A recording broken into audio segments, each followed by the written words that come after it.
Alwal police station పరిధిలో భవన నిర్మాణదారుడు విద్యుత్ స్తంభాన్ని ఢీకొట్టించిన ఘటనలో ఇంతవరకు ఇటు పోలీసులు అటు అధికారులు ఎటువంటి చర్యలు తీసుకోకపోవడం పట్ల స్థానికులు ఆగ్రహం వ్యక్తం చేస్తున్నారు. నిర్మాణదారుడు కావాలనే తన భవనానికి అడ్డంగా ఉందని బొలెరో వాహనంలో ఢీకొట్టడం జరిగిందని వారు తెలిపారు.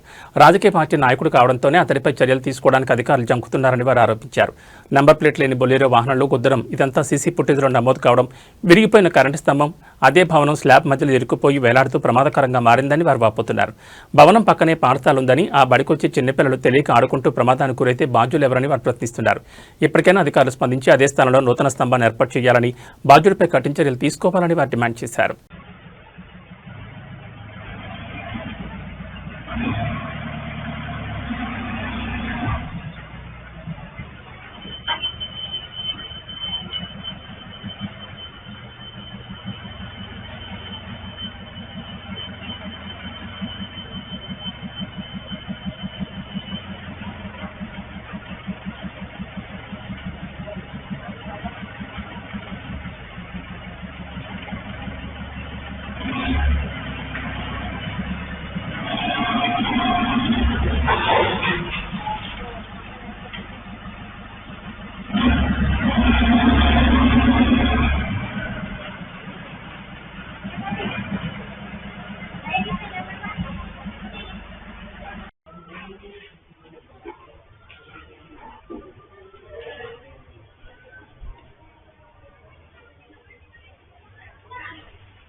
सर ये अंजिया नगर है।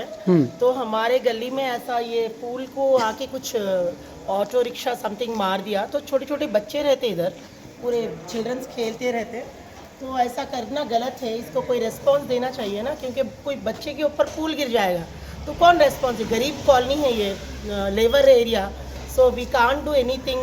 बड़े लोग आके रिस्पॉन्स देना, या जो घर बना रहा उन्हें आके कुछ करना चाहिए ना, क्योंकि हमारे को दिक्कत है। क्योंकि ऑलवेज हमारे स्कूल में బచ్చే పుచ్చే పూరే గల్లీ में घूमते रहते, ముసలోళ్ళు అందరూ కలిసి నడుస్తారు ఇక్కడ. సో మేము సఫర్ అవుతున్నాం దీనివల్ల. ఇది ఒకవేళ పడ్డారంటే ఒక వ్యక్తి మీద, సో రెస్పాన్సిబుల్ ఎవరిది లేదు అది ఇక్కడ. సో ఆ కట్టిన అయినా అట్లీస్ట్ రెస్పాన్స్ తీసుకోవాలి కదా. ఇంతే నాకు చెప్పడం, మీరు చూసుకోండి మళ్ళీ సార్. కావాలని అటు నుంచి పోయి ఇటు నుంచి వచ్చి గుద్దిపించింది, కావాలని బోనరే గుద్దిపించింది, ఇంకా వేరే వాళ్ళు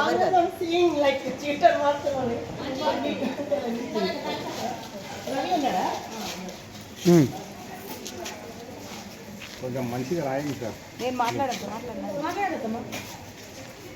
అంజయ్య నాగలరా 40 ఏళ్ళ నుంచి ఇక్కడ సచ్చి బతుకుతున్నాను.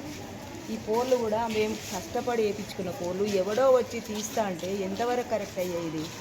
ఒక్కొక్క లీడర్, పెద్ద పెద్ద లీడర్లు ఉన్నారు, ఎవరు సచ్చినా బతికినా కనీసం వచ్చి పలకరిష్టో లేడు. ఈ గల్లీకి ఏమైంది, మరి ఏమైంది, సచ్చిండ్రా బతికిండ్రా, ఒకవేళ పొరపాటున పడ్డదానికి ఆయన ఇంకేం చేస్తారండి?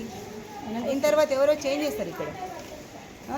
చచ్చిపోయినాక సమాధి మీద బరన్ కట్టేయడం తప్ప ఇక్కడ చేసేది. మీరు ఇప్పుడు ఏం కోరుకుంటున్నారు? మాకు ఈ స్తంభము రిప్లై చేసిన ఇదే స్థలంలో వేయాలి. కింద కూడా పైప్ లైన్ ఉంది, మీ వాటర్ లైన్ ఉంది కింద, మొత్తం వాటర్ లైన్ ఇక్కడ నుంచి ఆ కొన వరకు ఉంది లైన్. ఇది మాత్రం తీసిన అదే అక్కడే వేయాలి. ఓకే.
వాసులమన్న ఇది వచ్చేసి 119 ఓల్డ్ బోయన్పల్లి డివిజన్. ఇక్కడ జరిగింది ఏంటంటే ఈ పోల్ ఉంది కదన్న, ఈ పోల్ దగ్గర నేను మన సోమవారం పొద్దున కరెక్ట్ 8 గంటలకి ఒక ఆటో డీసీఎం వచ్చి ఈ పోల్ని గుద్దిందన్న. గుద్దడం జరిగింది. ప్రీ ప్లాన్గా చేసారు. ఆ వెహికల్కి నెంబర్ ప్లేట్ కూడా లేదన్న గుద్దినప్పుడు. మా కాలనీ వాసుల విజ్ఞప్తి ఒకటే, ఆ పోల్కి గుద్దినప్పుడు ఆ పోల్ ఎవరి మీద పడినప్పుడు ప్రాణ నష్టం జరిగితే ఎవరు ప్రాణం ఇస్తారన్న డిమాండ్ చేసేది ఒకటే. ఇప్పుడు జరిగి కూడా 4 రోజులు అవుతుంది. ఒక లీడర్ కానీ ఒక రాజకీయ నాయకుడు కానీ వచ్చి మాత్రం దీన్ని ఇప్పటివరకు పట్టించుకోలేదు.